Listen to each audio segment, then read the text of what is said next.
Hi, my name is Jennifer Gibson. I'd like to welcome you to our panel on Cripping Diversity. Before we introduce our panel and our panelists, we would like to acknowledge the original stewards, the Ho-Chunk Nation, of the lands occupied by the University of Wisconsin, the institution sponsoring this forum. As our presenters introduce themselves, in keeping with best practice for access online, we will give a visual description along with our introduction. I'm Jennifer Gibson. I'm a white woman wearing glasses with a black blouse and chinless, straight brown hair, seated in front of bookshelves. My pronouns are she, her, hers. I am an assistant professor of French and folklore affiliate at the University of Wisconsin-Madison.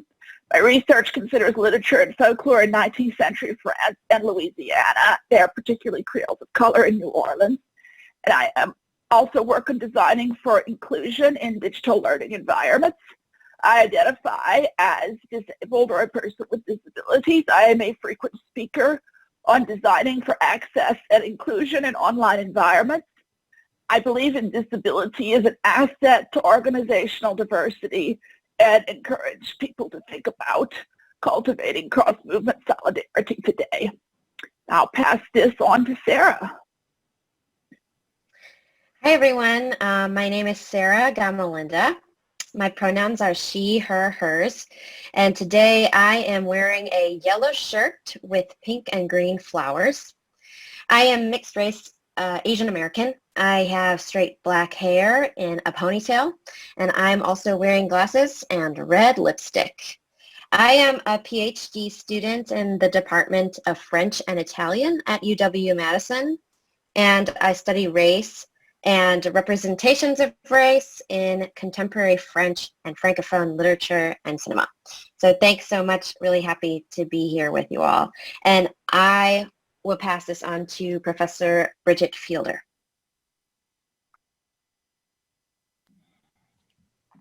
Hello, I am Bridget Fielder. I'm an associate professor in the College of Letters and Science here at UW-Madison. I do not have a home department here. I am a mixed race black woman with big natural hair and glasses, and I'm wearing a leaf patterned dress in yellow, brown, and orange autumn colors. I am with Jonathan Senchen, the co-editor of Against a Sharp White Background, Infrastructures of African American Print, and my first book, Relative Races, Genealogies of Interracial Kinship in 19th Century America. It was recently published by Duke University Press. I'm working on a second book on racialized human-animal relationships in the long 19th century. I work on 19th century US literature and especially early African American literature, gender and sexuality studies, childhood studies, and animal studies. My service to the profession has included a variety of work towards anti-racist practices of pedagogy, scholarship, and colleagueship in predominantly white organizations and fields of study. Hi all, I'm Clay and I use they, them pronouns. I am white, I have short auburn hair, and I'm wearing a blue sweater and brown glasses. I'm a recent graduate of UW-Madison, and I'm here to talk about some examples, both good and bad, of access and inclusion, which are drawn from my personal experiences as a queer and transgender undergraduate student with a disability at UW-Madison.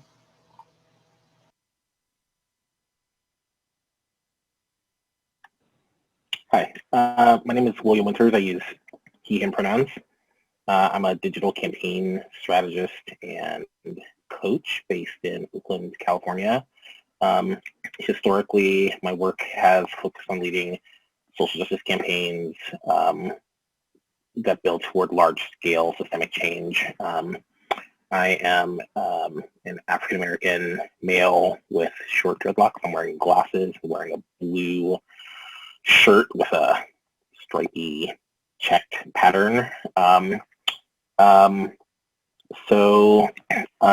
originally from New Iberia, Louisiana, a graduate of Louisiana State University, and I've served in a variety of campaign roles: campaign manager, director, and senior advisor at groups including colorofchange.org, presente.org, change.org, Citizen Engagement Lab, and Courage Campaign. A lot of my work now actually has very little to do with any of this. I am the founder of the Bonobo Network, and that's actually like where most of my work is focused. And we focus on building community, connection, and capacity in inclusive ways in the non-monogamous and sex-positive worlds. Okay, thank you, everyone. I'd like to go back to our title.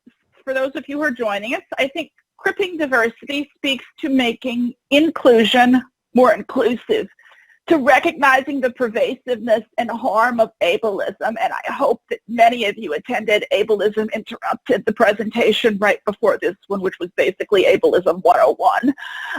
The marginalization of disabled people to make activism and other forms of collective life, classrooms, are not more accessible. But it also speaks, I think, to the foundations of notions of allyship. And if you were able to listen to Austin Channing Brown talk this morning, there was an emphasis on the collective, not competing for pieces of the pie, but talking about why the pie is bigger, being there for other affinity groups. And allyship, I think, is key. Cripping diversity means acknowledging that we need each other, that we need to talk responsibly about each other's needs, about cross-movement solidarity, and about the specific legacies of oppression unique to individuals or groups, as well as the more commonly shared encounters and mechanisms of oppression across groups. The history of the disability rights movement gives so many rich examples of this. If you watch Crip Camps that Barack and Michelle Obama executive produced that came out on Netflix this summer, you see the involvement of the Black Panthers in the 1970s in Oakland, bringing food to the disabled people, staging the 504 sit-in in San Francisco. And it's a history that perhaps we've lost sight of, but it's a mentality we'd like to promote and re-examine in this presentation. And so, why beyond disability? This is a panel on more inclusive discourses on inclusion and diversity, one that is inspired by a critical disability lens. In fact, I would point out that only 2 of our 5 panelists, myself and Clay, identify as people with disabilities. And throughout the presentation, we'll have a few brief moments for individual or shared reflection. Sarah, I'm going to hand the logistics over to you. Great. So you should be able to access a shared Google Doc from a link in the chat, the go.wisc.edu/R2668J. So as we consider our topics of disability, diversity, equity, and inclusion, we recognize disability as a site of intersectionality and seek not to obscure other identities that people may inhabit. We recognize how ableism can amplify the experience of or obscure the visibility of other forms of oppression. We've seen this in the national context of racial reckonings, racism and ableism compounded in instances of police brutality, as well as in a pandemic which has claimed over 225,000 lives. And we also acknowledge that there are those who remain uncounted in these tolls. We also uncounted acknowledge... and unnamed. Uncounted. I'm sorry, and Sarah. unnamed. Uncounted and unnamed, and I think we would be amiss not to point to what's happening in Philadelphia, to talk about how assumptions of normative interactions or sensory perception come into play with so many instances of police brutality. Disability is very much critical to other discourses that are happening right now. Yes, absolutely. Thank you, Sarah. We also acknowledge the compounded challenges that people with disabilities have faced during this pandemic, often coupled with frustration in the face of swift enactment of protections when it served the majority, yet deemed an undue burden, in scare quotes, undue burden, or has required years of fighting for people with disabilities. So to give a little background, the noun crip and the verb to crip or cripping from our title come from U.S. disability rights and culture movements, wherein words that were insults are reclaimed. Quoting Carrie Sondal's Queering the Crip or Cripping the Queer article, to crip or cripping is a radical stance towards concepts of normalcy. The very lens of disability invites constant reflections on working within limitations, doing things differently, reacting to ever-shifting circumstances, and adapting to multiple modalities of working, communicating, and being human. So we on this panel come with a mentality somewhat analogous to what many people with disabilities have redefined or redefine what is socially constructed as disability. What is, scare quotes, disabling is less disabling than the social barriers, be they administrative, attitudinal, or architectural. Cripping is an interpretive strategy that reveals and overturns dominant assumptions about systemic exclusion and mainstream culture.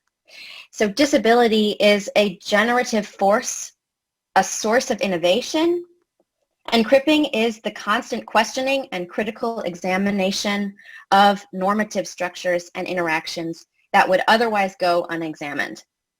And this approach is what has given disabled people the skills of present-day oracles, in scare quotes, and this is in the words of the Disability Visibility Project's Alice Wong.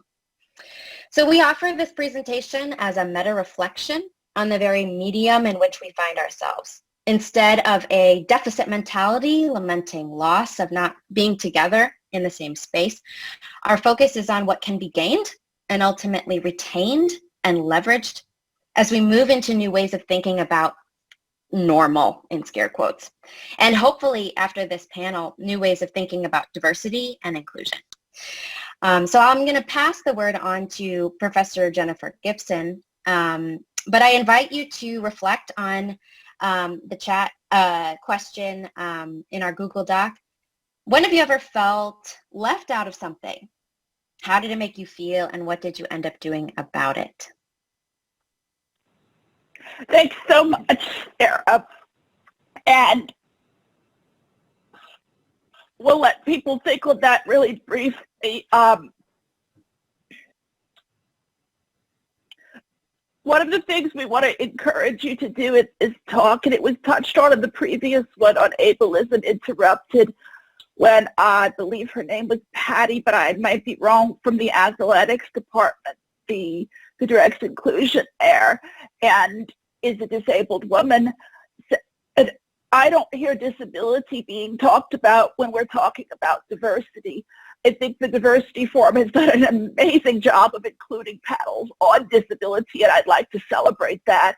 But overall, when you're talking about diversity, think about disability. Disability is incredibly diverse in its manifestations, in the kinds of disabilities apparent or non-apparent, and it's a side of intersectional identity that many people who are members of other minority groups are also disabled. When you're talking about inclusion, think about being more inclusive. We are hardened by the panels addressing disability here, but we recognize disability as a side of intersectionality.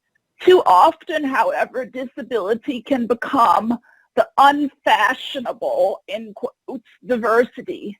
It makes people extra uncomfortable. Ability is literally fragile. There's no worry that I'm going to wake up a black man tomorrow, but that anyone could be disabled at any point is part of the rhetoric that surrounds disability, sometimes as a justification for why things should be done or provided that we're supposed to be there anyway. And uncomfortable because there's a thought of, oh, it's a lot of trouble or expense or burden. And I want to overcome that notion of disability as an unfashionable form of diversity and make it central to all of our discussions of diversity and inclusion, to make inclusion more inclusive. The UW-Madison homecoming video of fall of 2019 is a good example. It's one that got revisited again this week in the Inside UW newsletter, campus-wide, about let's gauge where we've come. But literally and figuratively, their homecoming video hit home. In 2019, the exclusion of students of color, utter exclusion, effacement of students of color from this celebratory video about what made Wisconsin, made the headlines from the local news to the New York Times. And I absolutely support those who spoke out and against the exclusion there. I had the experience of viewing this for the first time with Sarah and hearing her reactions to the exclusion of persons of color. But as the video played, both of us experienced an odd moment of mutually recognizing exclusions that were not our own, but that we could understand. White students were moving about to a narration of active verbs: running, jumping, swimming, dancing, hiking. These were all requisite to belonging at the UW. In very valid and urgently needed criticisms of white supremacy from local reports and national reports, and in the institution's response, I saw another omission, a potential point of double or even exponentialized exclusion, because beyond that explicit racism of the expectation that only white students belong here and you won't feel like home feels like white, there was simply a lack of representation of disabilities, coupled with explicit language of ableist expectations for belonging to Wisconsin, that running, swimming, biking, ascending large hills on campus with many concrete steps, even echoed in some campus brandings and logos. If all ways forward involve a lot of steps, where does this leave me? If the institution's response does not, and I suspect unless anyone is really listening here will never acknowledge the ableism, or unless somebody can get busy on social media in ways I haven't mastered yet,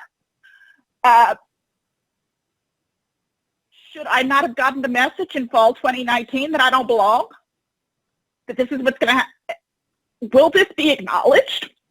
As someone who came to this institution shocked to find in 2011 that post-ADA media controls in classrooms were mounted on high platforms, spoke to one university attorney after another, and everyone else in between in an ongoing struggle to get one classroom to still be, if we were in an in-person world, given the consistent architectural message that I could not possibly be worthy of teaching languages at the University of Wisconsin if I could not stand up or remain standing for the duration of a class, and someone believing that a great public institution has an educational responsibility of forming future citizens in how we model things to them, homecoming, literally and figuratively, hit home. So difference is different, and sometimes difference is what brings us together across those differences. So sharing this experience with Sarah meant learning from each other. Difference has its historical legacies, distinct historical legacies that we cannot efface. But in many ways, we came to the realization that sometimes difference isn't all that different. And a lot of this has been borne out in my reading of Austin Channing Brown, which I highly recommend. So much of it resonated with me. As a white woman with disabilities, I know all too well what it is to be associated with a problem I didn't create, that I didn't ask for, to be told that I have to change how I talk about it, that other people might be uncomfortable. To be expected to express gratitude for good intentions, no matter the hurt or the danger they cause me, and by God, I better be grateful for a bathroom too. I recall a very memorable moment reaching through my own exhaustion to read Austin Channing Brown's first chapter, White People Are Exhausting. I think of myself as fairly racially aware. I do a great deal of scholarly work in early African American context. Channing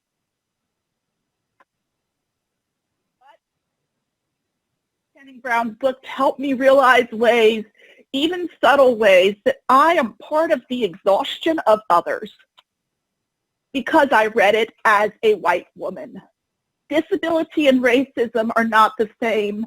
Many Black, Indigenous, and other people of color experience the compounded effects of both, and we need to acknowledge that. But having a disability is not a path for white disabled people to get away from thinking about race, for equating racism and ableism, or denying the experiences of people who've experienced compounded discrimination. And so respectfully, without obscuring the salience of race, I want to draw on our keynote presenters' work to see what their perspectives on racism bring to ableism and vice versa. First, to draw on my own experience of reading, which in this case felt like listening, because if you have not read it, it's a beautifully written memoir in which it feels like the author is speaking to you and sharing. To be an ally, we have to be willing to hear how exhausting we are to others. In things that we're not aware about, in things that we didn't do, in things that we simply participate in because it's how the world is structured. In fact, to be responsible citizens, co-workers, teachers, supervisors, administrators, etc., we might need to be open to hearing the exhaustion, the harm, and the marginalizations, our actions are simply daily living of unexamined and unaware privilege cause for others. And again, if you attended the Ableism Interrupted, there was a discussion of implicit privilege based on ability. You didn't have to take the time to negotiate this, to request an interpreter, to look for a ramp, that you simply were there already, that you didn't have to plan your paratransit ride days in advance. You could drive, which meant you could get to the drive-through COVID clinic, which meant you could get to vote, all kinds of things. But you see, the problem is that telling people they're exhausting is exactly what marginalized groups have been formed not to do. Even before COVID, the word was everybody's busy. It's not that they don't care whether you have the accommodations you need to live or die doing your job. They just don't have time. In fact, maybe people don't care. And maybe this applies to issues from poverty to disparities in the aftermath of hurricanes or other disasters. Yeah, I'm from Louisiana too.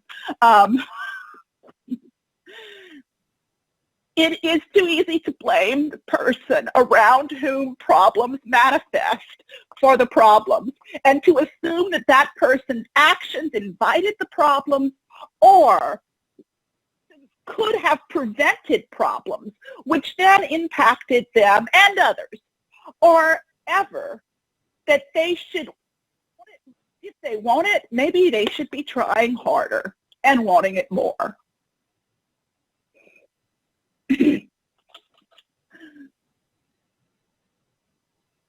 Just look at the news headlines. Okay, Austin Channing Brown, speaking about Blackness, put it in a way that resonated so deeply with my own pain as a white disabled woman. And I quote from her, "I must be the problem. I am not kind enough, patient enough, warm enough. I don't have enough understanding for the white heart, white feelings, white needs, It does not matter that I don't always feel like teaching white people through my pain, through the disappointment of allies who gave up and collaborators who left.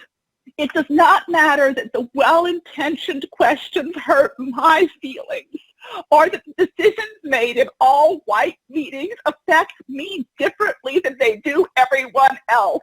If my feelings do not fit the narrative of white innocence and goodness, the burden of change gets placed on me.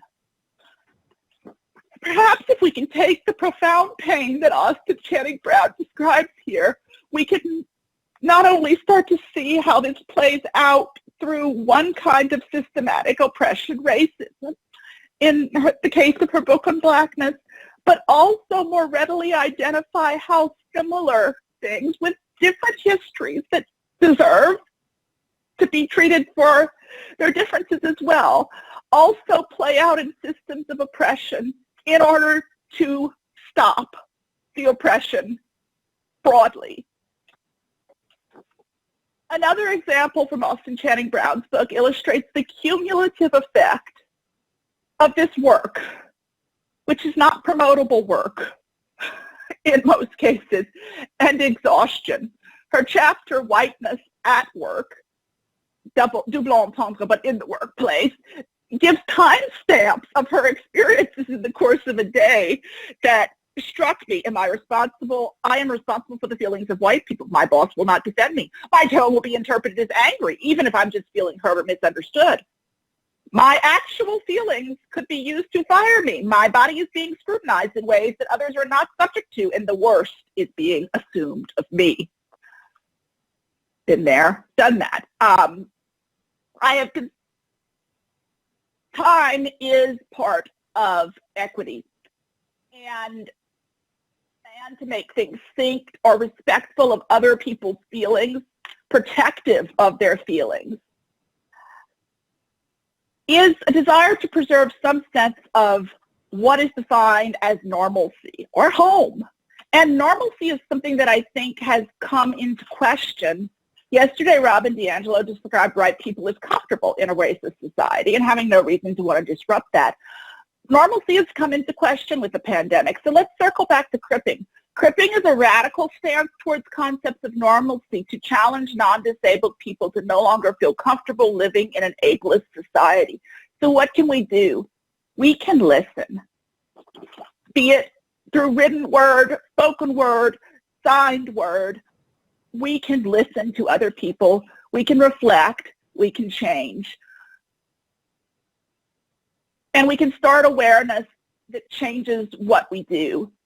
And realizing that no one is immune from needing to do this work, from being exhausting to other people in one way or another, is where we start.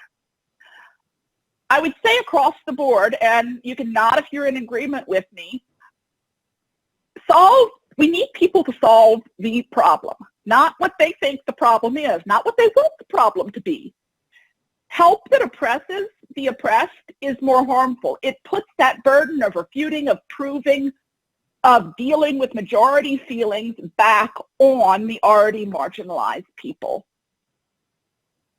And this happens repeatedly with accommodation, but I am seeing, as I try to look, how this is probably a trope across different forms of oppression, and definitely respect the whole that you cannot know. There are non-apparent disabilities. There are also apparent disabilities. And any form of non-normative embodiment, assistive device, massive braces, elicit an odd dichotomy of responses that are often averting the eyes or the ableist gaze, or this invasive staring, touching, asking, what's wrong with you? How did you do that? When will you be better? What's wrong with me? I want to respond, it's actually you. Or so the society that makes it such that disability is constructed in such a way that you feel the need to ask such an invasive question without knowing my name. I dread elevator rides. Don't ask whether somebody's tried yoga or smoked weeds or taken supplements. A good friend of mine joked about us making T-shirts to wear in our condo building that we're going to respectively say already smoking the marijuana, thanks, and same incurable disease since the last time you asked.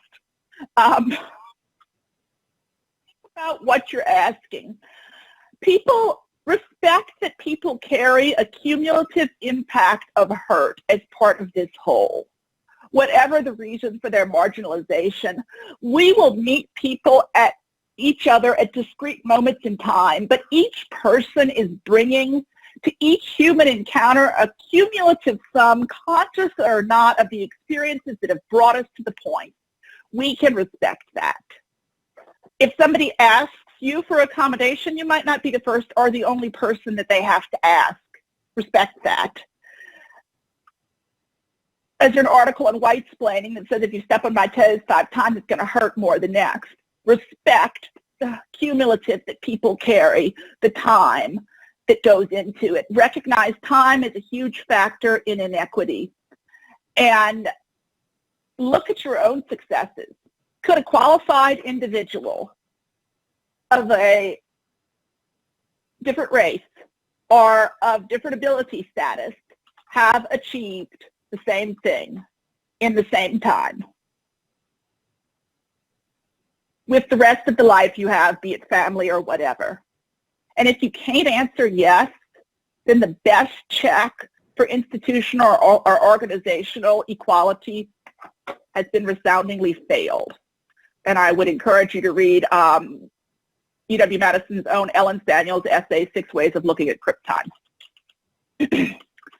I'm not claiming that I was washed clean just by the act of reading one chapter of Ms. Brown's book. In fact, I read the whole book, or that the entire book will wash anybody clean.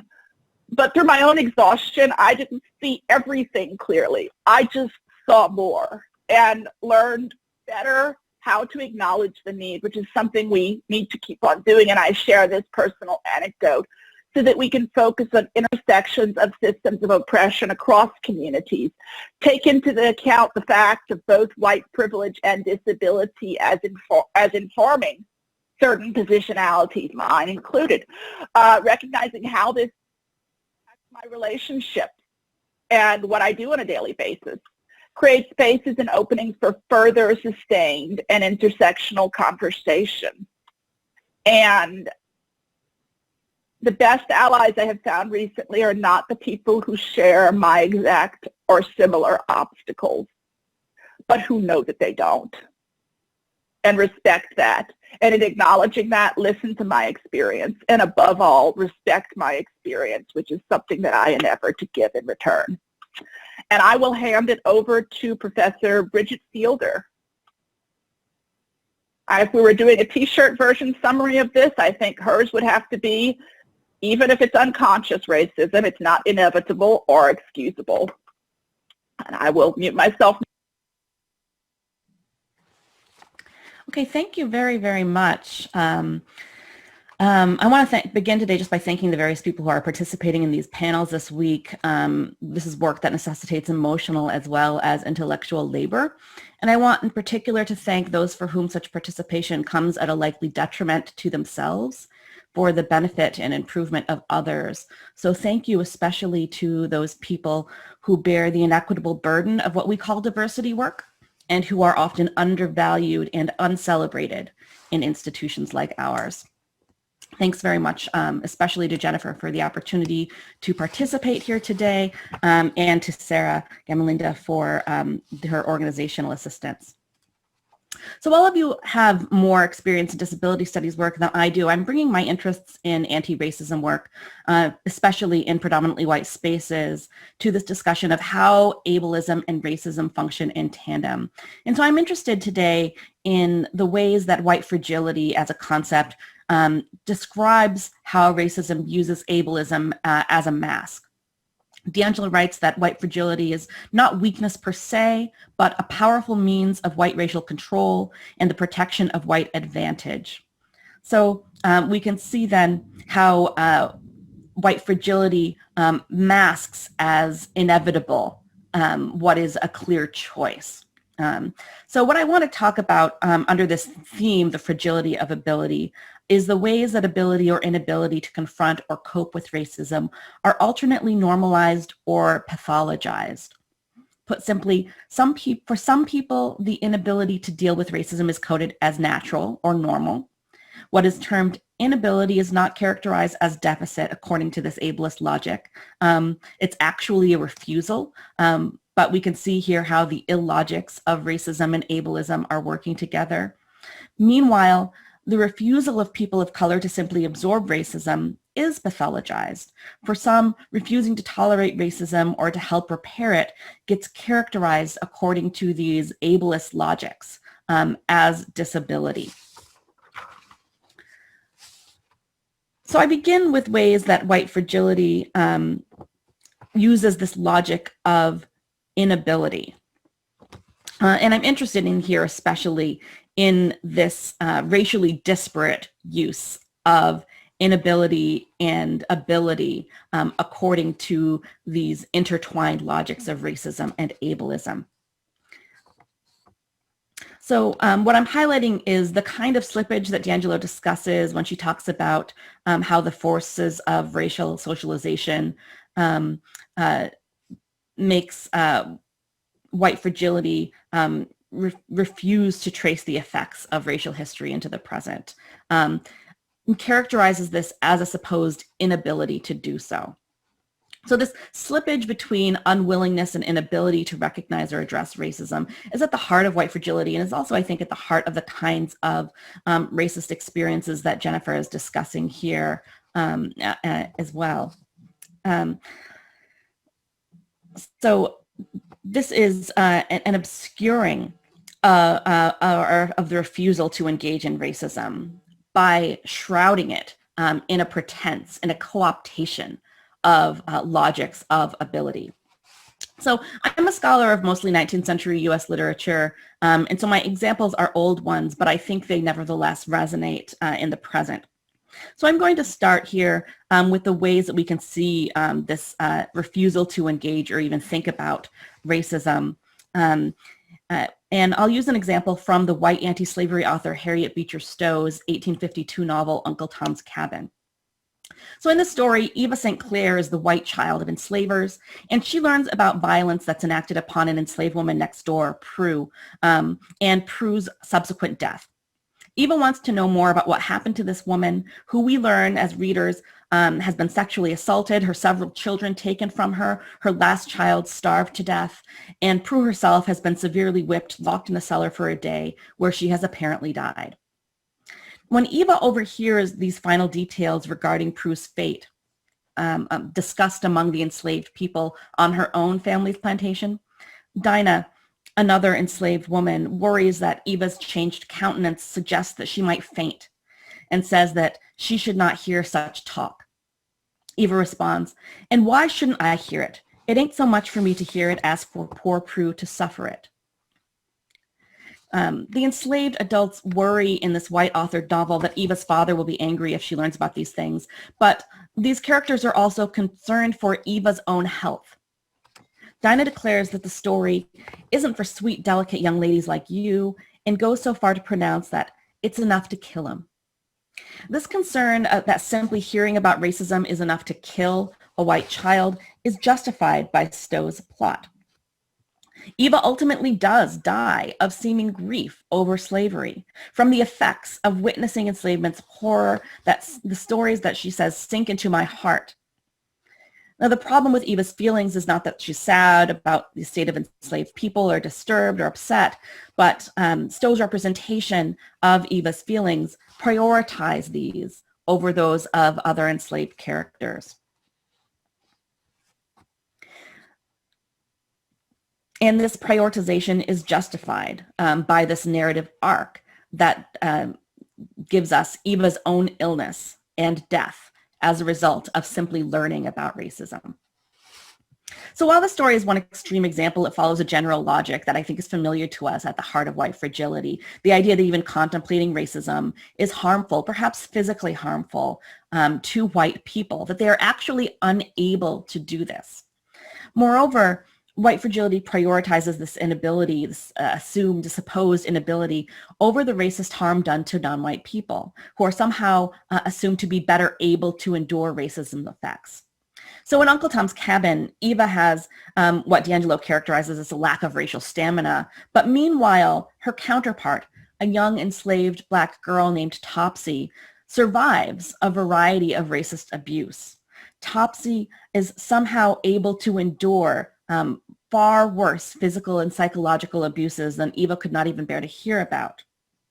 Now, elsewhere, I've written a little bit about how white fragility as a pretense of racial control relates to the concept of white mediocrity, following what Caritha Mitchell describes, noting how often white mediocrity is treated as merit. And I'm interested in how mediocrity then masquerades as inability in this instance, how this refusal to address racism slips easily into an argument about who ought to and who is able to do this work. So meanwhile, the refusal of responsibility to address racism is compounded by the simultaneous characterization of non-white people's refusal to endure racism as a disability. So this pathologization of resistance to racism is a way of employing a simultaneously ableist racist logic of its own. So I'll give just a couple of examples from the long history of characterizing anti-racism as mental illness. In 1851, the pro-slavery racist Southern physician Samuel A. Cartwright coined terms describing two alleged mental illnesses. The first, drapetomania, described a condition that caused enslaved Black people to flee slavery. And so this desire to escape was framed as madness. And the second, dysplasia aegioptica, was the supposed cause of laziness among enslaved Black people who resisted forced labor, and especially among free Black people whose labor had to be purchased for white benefit. So this characterization of Black desires for freedom and resistance under enslavement and in freedom, pathologized as mental illness, are just a small corner of the larger scheme of scientific racism, in which we can see ableism also working very, very clearly. And these stark examples of the racist employment of ableism are part of continuing and much more common pattern.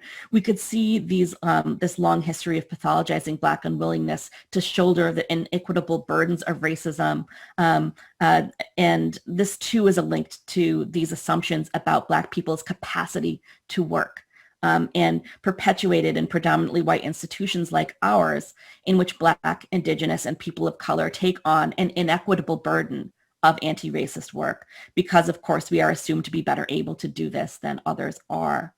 And so here lies this refusal of white fragility, of pretense and inability in order to refuse that labor.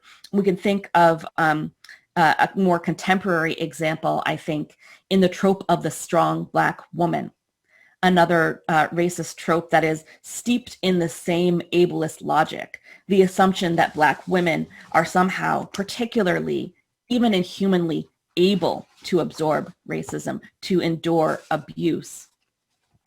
This too has its roots in 19th century tropes. The figure of the enslaved mammy is one example. But as you can see, I'm sure the enduring legacy of these ideas extends into our own time. So the pretense of ability, the naturalization of living with racism, assumes that certain people are able to endure and creates an imperative for them to do so. Meanwhile, the detrimental effects of racism on Black women's mental health is diminished or ignored. And so we here see ableist rhetoric also functioning in very racialized ways when we think about something like mental illness, right? In her 2019 book, Black Madness, Mad Blackness, Terry Elise Pinkins describes the confluence of racism and ableism in enduring associations between Blackness and disability. And her use of the word mad here is deliberate for what she calls the logical range that includes insanity, cognitive disability, anger, and for anyone who remembers the slang of the 1990s, excess. And this is, I think, very, very similar to what Austin Channing Brown discusses in I'm Still Here, Black Dignity in a World Made for Whiteness. So Brown also discusses the ways that Black women's anger in particular is pathologized, how the pathologization of that anger becomes then a deterrent, even when anger is both justified and serves a pragmatic purpose for demanding better. So the juxtaposition of these assumptions of white fragility and Black strength are, for me, inextricable from this long racist and ableist histories that are intertwined and inform them. From the extreme to the subtle, I want us to consider these connections, especially when we take up questions, as Jennifer also suggested, of who is asked to bear, who is forced to bear the inequitable burden of what we call diversity work, and who is allowed to simply claim that they are not able to do that. Thank you so much, Bridget, for touching on lots of key points. And in the interest of time, I think we'll be transitioning, and I really liked your transition from the 19th century back to the present day. I want to touch on one of the key moments of the present day. In the midst of the COVID pandemic and everything else that has been happening in this country, on July 26th of this year, the ADA, Americans with Disabilities Act, turned 30. For those of you who don't know, the ADA, or the ADA as amended, is not a hotline we get to call. It largely works by request compliance, or in many cases, precedent gets set by litigation. But it's still a massive piece of civil rights legislation, and Barack and Michelle Obama's Netflix documentary Crip Camp and some of the things that arose around that, the online activism, popularized the phrase this summer, cripping the resistance. And we have with us William Winters III, who does campaign organizing and activism. And we want to talk about strategies for greater inclusion and activism, including what takeaways we might have from this remote world for whatever next. So we're primarily working on two questions here and thinking about cripping the resistance. Applying a disability lens to the current election, what are some of the issues you see emerging as an activist who is attuned to disability issues? Hi, Jen. First, thanks for inviting me to join the panel, and Thank hello you to all of my fellow panelists. I'm really excited to be here with you.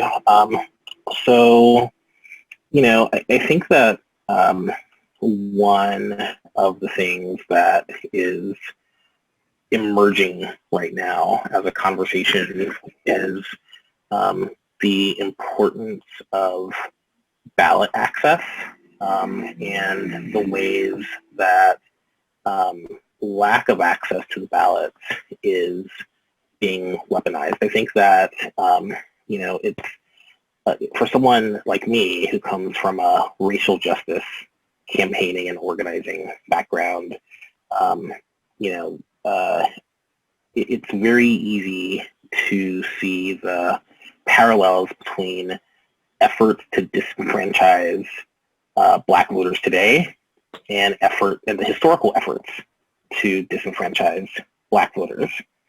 I think that particularly in the context of the pandemic, it is important to recognize that you know, this fight for ensuring ballot access is not simply happening along racial lines, but it's also happening along disability lines, right? Like, so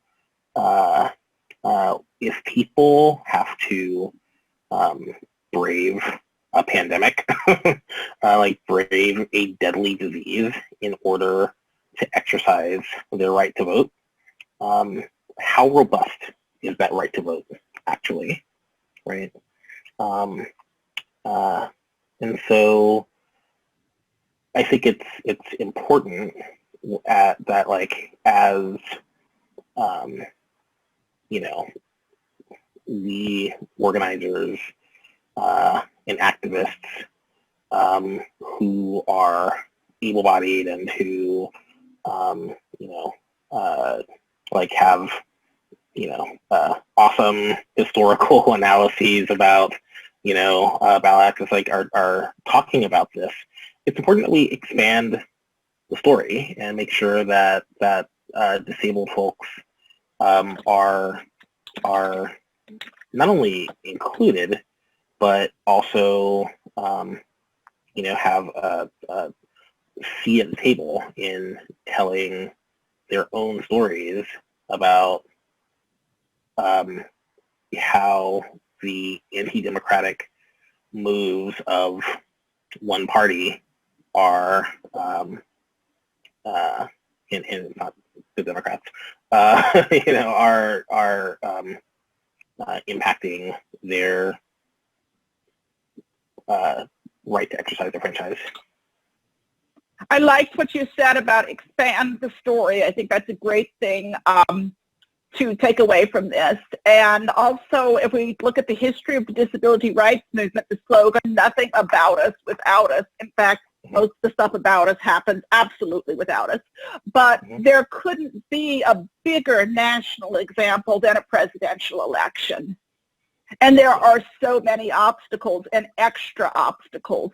But to move on very quickly, William, as someone who is organizing a community virtually now, what are just a couple of the lessons that you've had to learn about disability access, inclusion in online environments? And if you could maybe touch on what we talked about, listening versus asking. Yeah, for sure. Can I add just like one very quick thing about the last question before we move on? Sure. Cool. Yeah, I mean, I just want to say that, like, in this context, these fights about the courts and, who gets put on the Supreme Court, who gets put on into these federal district courts and appeals courts, like, all of this matters because, basically, if state legislatures are willing to completely disregard,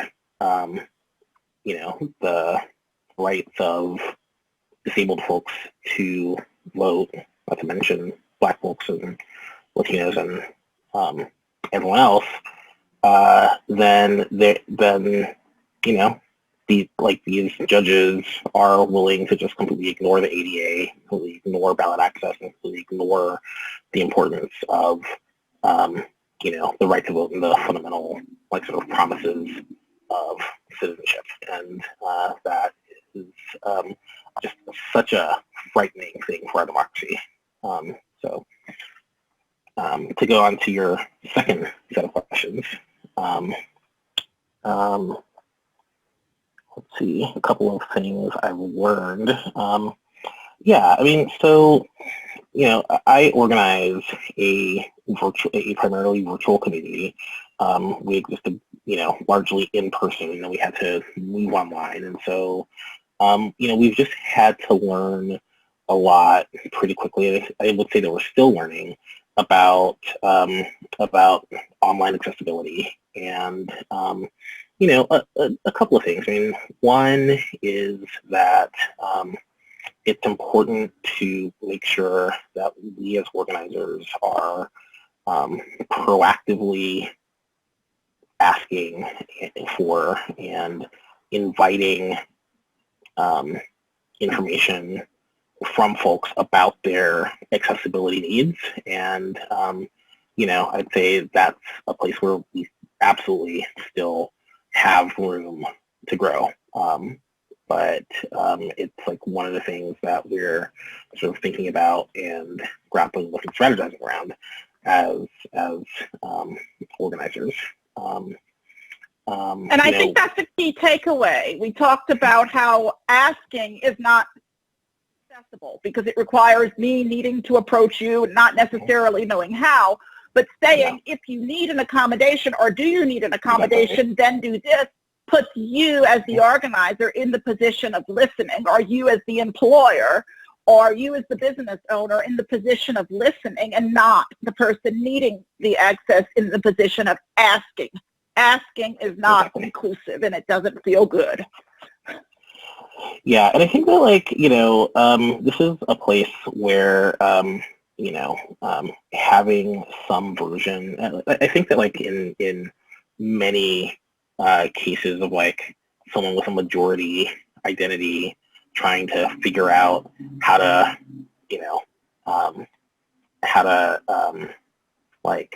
comport in right and just ways towards people with minority identities. Like, one of the keys is almost always having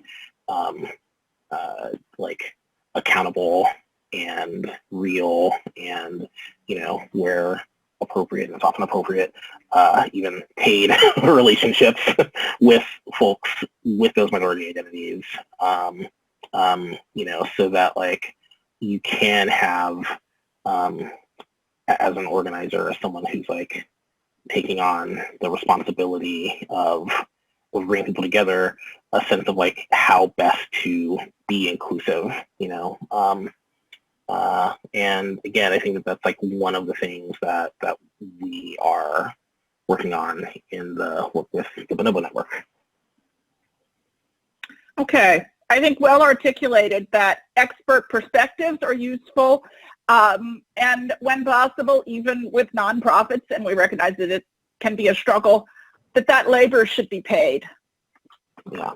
That just because you're a member of a minority group does not mean you're everybody's free expert to educate, to advise. Exactly. Amen from anybody? Okay, thank you. I think for the sake of time, we're going to turn this over to Clay and Sarah. Thank you so much, William, for joining us. And one of the affordances of the remote format is that William gets to be in Oakland, one of my old high school friends, by the way, who would have otherwise not been part of this panel. So thank you so much, William. Sarah and Clay? Great, thank you. Yes, thank you, William, and thank you, Professor Gibson. So again, my name is Sarah, just to reintroduce myself. So for this portion, Clay and I, as former and current students, respectively, are thinking about accessible and inclusive spaces, both online and in person, as daily issues for school-related interactions, but also more broadly as a daily issue in the workplace and in the community. So first we want to talk about accommodations. And if you attended the Interrupting Ableism panel, the folks there talked so much about this, access being a minimum, the absolute minimum. So obviously compliance is so important, extremely important, when it comes to making sure that accommodations are implemented. But the problem with thinking this way about compliance is that for the instructor, or from a potential instructor perspective, this is making accessibility and inclusion a burden. This is invoking policy. This is creating a last-minute crisis, early semester.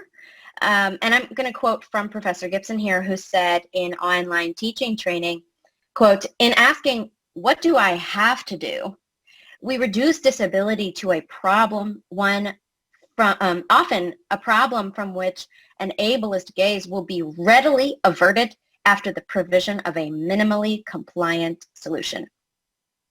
And then the student perspective, how could this burden not be even more arduous? Imagine or remember, if this has happened to you, that the first thing that you do in the beginning of a busy semester is introduce yourself to an instructor who will grade you, who was busy, who has never met you before, and you have to tell them something about what you cannot do, and waver between the feeling that this is asking the professor to do you a favor, or that you are demanding that they comply to policy. And we can think about this in the employment context as well, when you first join a project or introduce yourself to supervisors or colleagues. So again, to quote from Professor Gibson, we have to invert this paradigm of accommodation compliance, to take down the, quote, disability is a problem mentality, and actually think about access and inclusion as possibility, innovation, actually a better way for everyone. Making things accessible doesn't mean we stop talking about disability. Access won't nullify identity. It doesn't. Access doesn't mean that the ableist gaze gets to avert its eyes all the more. We strive for an accessible and inclusive environment, but expect that we cannot anticipate everything. Accommodation should be an expected exception when there are needs that must be met differently. So quickly, just 3 commitments that we can all make right away for being more inclusive. The first is to make accessible materials, make your materials accessible for use of assistive technologies. This is OCRing scans and making things screen reader friendly, captioning audio, and making image descriptions or giving visual descriptions. Second, build in flexibility, built in. This is for a class, dropping lowest grades is a good way to start. Don't make your high stakes assessments timed assessments. And in classes and beyond, invite students and employees to tell you how they think that their work or productivity was for the past period, to create a respectful space for self-assessment. Third is just recognizing positions of power. This is a key for all of us, to adopt a listening posture. So again, Professor Gibson said, asking isn't inclusive, listening is. Let's train our students and our employees to get used to or to expect having a regular opportunity to tell you what questions or needs they might have. This also ensures that the help is actually helpful, rather than creating more work for the person already burdened with having to ask for the change or the accommodation or the workaround. I'm going to pass this on to Clay, who has even better examples and concrete scenarios to share. Hi, thanks, Sarah. So I think an important aspect of inclusion that we need also to consider is religious observances. So as a student, this is something I unfortunately have had to demand compliance on. So something to think about is to not only be aware of when religious observances fall during the semester, but also how might these affect your students or employees beyond just, missing class or work. So for example, does, the person need to travel? Is work forbidden during the period? Sort of having to demand compliance in this issue, it does create a last minute crisis and then is just so exhausting and causes someone really to feel othered. Another, I think, important aspect of access and inclusivity is providing options to students with clear rationale. So that means giving students multiple ways to demonstrate skills and learning and to get in the practice of naming different modes and styles of learning to normalize a diversity of approaches rather than just assuming a default approach of one way fits all. So it's important to consider what skills are valued in a course and what exactly are students being asked to demonstrate. So do these things align, and how relevant is that skills assessment to course objectives? Some quick examples are you asking students to demonstrate a physical ability that is really not relevant to your course at all? Are you asking students to stand and move around? And are you asking students skills that just are not relevant to their degree or your course?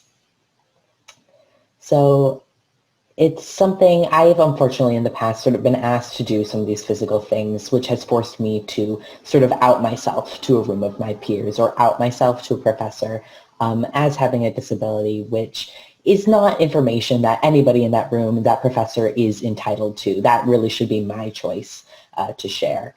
And so thinking about sort of this identity piece is important, again, because it has us thinking about that sort of disclosure, being forced to disclose information about yourself versus choosing to disclose information about yourself. How do you make a space safe where identity can be expressed if people want and choose to express it? What does the freedom to disclose on your own terms look and feel like? And that's a question that reverberates across so many intersecting aspects of identity. So it bears repeating that not everyone with a disability identifies as disabled. Language matters, and it's important to respect the labels people choose and do not choose for themselves. So again, to repeat, making things accessible doesn't mean we stop talking about disability. Access doesn't nullify identity. So related to this is how classrooms operate on assumed gender binaries. This is really commonly seen in the use of pronouns and referring to others in the third person. And this is important, again, because language and words matter and they shape how we think and how we act. So some concrete things we can do to avoid operating out of assumed gender binaries. One is to just give students a space to identify their pronouns and gender and then respect those identifications. So in my experience, commonly when I do identify my pronouns in spaces, they are not respected. And then if I don't, my gender or pronouns get assumed. Something that I think is really effective is trying to default to a gender neutral unless a student has identified a pronoun or a gender that you can use that for them. Again, sort of language matters in creating inclusive and accessible spaces. It's really important to not ask somebody what their preferred, in scare quotes, pronouns are or how they, scare quotes, identify with gender, because that's dismissive and it makes pronouns, again, a scare quotes, preference. It makes someone's pronouns or gender or identity just easier to dismiss and ignore. Unfortunately, because of power dynamics in classrooms, it's not easy for students or employees to stand up in front of a classroom of people and correct a professor and make public demands. Not that that's something I've never done, but it's not something that is necessarily easy and is also, again, exhausting. So it's important to create safe opportunities for students to disclose these identity pieces if they so choose. However, it's important to not force students into disclosure if they do not choose to do so. While going virtual has greatly decreased certain barriers to access, the sort of scare quotes default settings we encounter through software actually could be a useful concept for us to apply in the non-virtual world as well.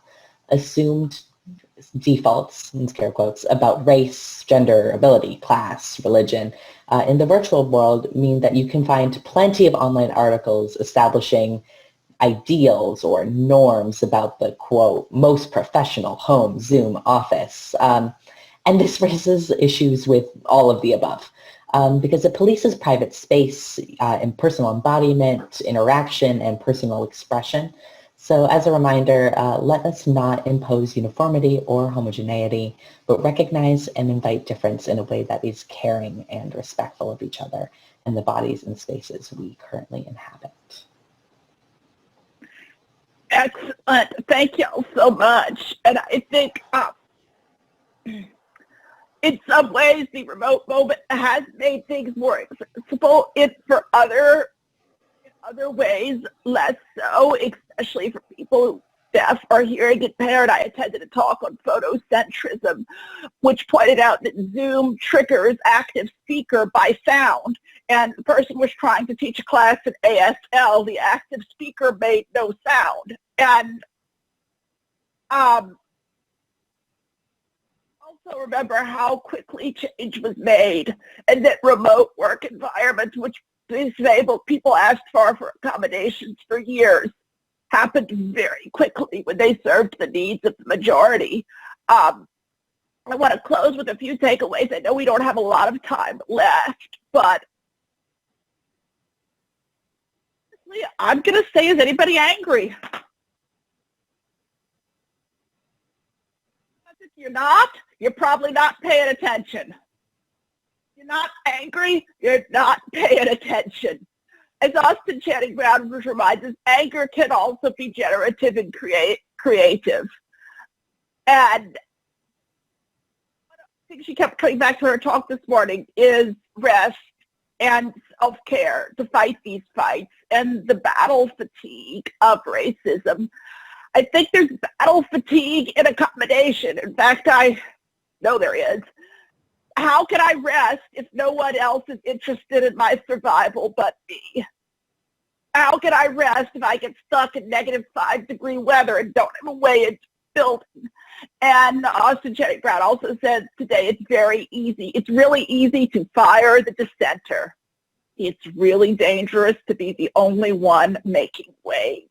Recognize when people are in vulnerable positions, and if you're not angry too, you're not paying attention. Anybody who wants to add me an amen here, feel free.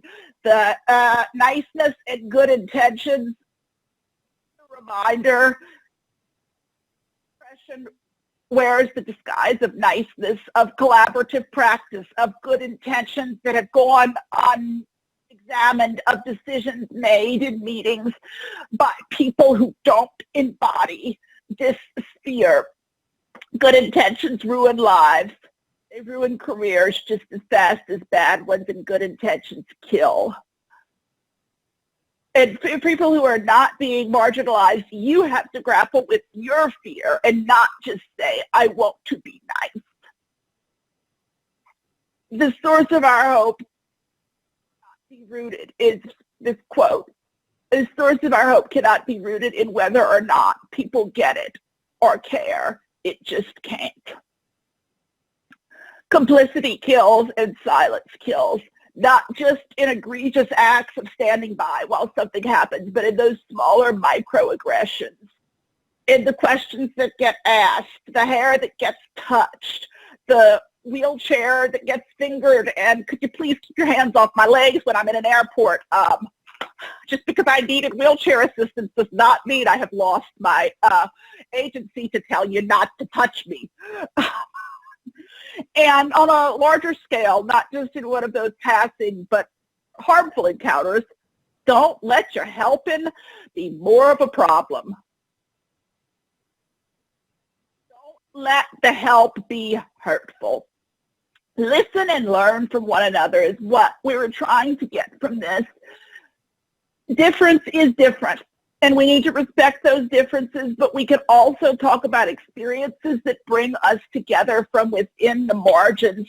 And if cripping is a radical stance towards concepts of normalcy, I hope that some of what we've brought, I am not Asian American, but when Sarah says something, and I haven't thought of it before, I'm able to say, oh, I hadn't thought of that before.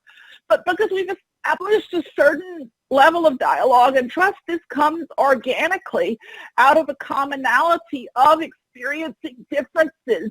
And Sarah can say to me, people ask this or that, and there's a mindset where we all have to realize that we are in some way part of one another's problem, but be willing to look for the real solution, and that if we're not angry, we are not paying attention.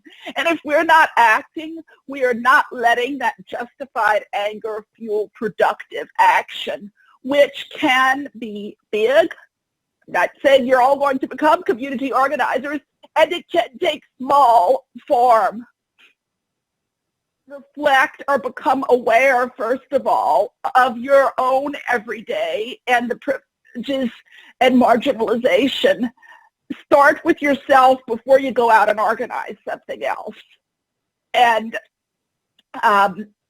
we are here because inclusion cannot be a competition.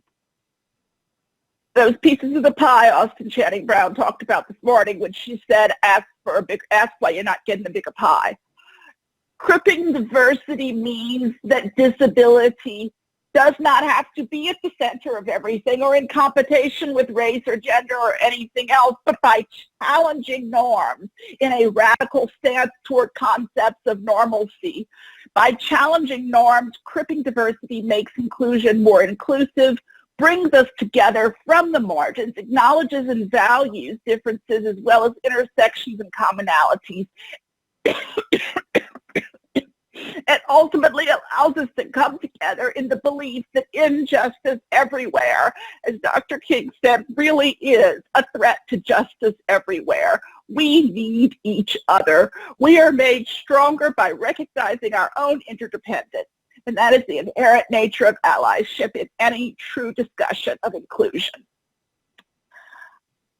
I don't know if we have time for one question or two.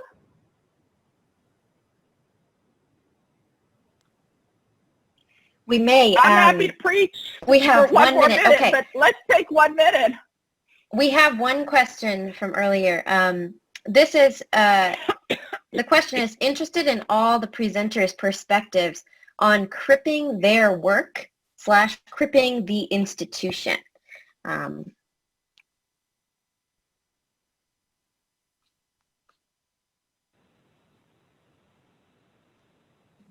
I'll say, I think this kind of work has to be structural and not individual. We can't rely on individual people to make these changes, but these changes have to be structural in nature. I'm thinking of something like pedagogical training that professors receive, and we are trained to assume a normalized student who is, not the vast majority of students, right? Someone who is white, someone who is straight, someone who is cisgender, someone who identifies as able-bodied, someone who is Christian, someone who is financially stable. And that is not the majority of our students, but that is the kind of default that we are taught, to teach.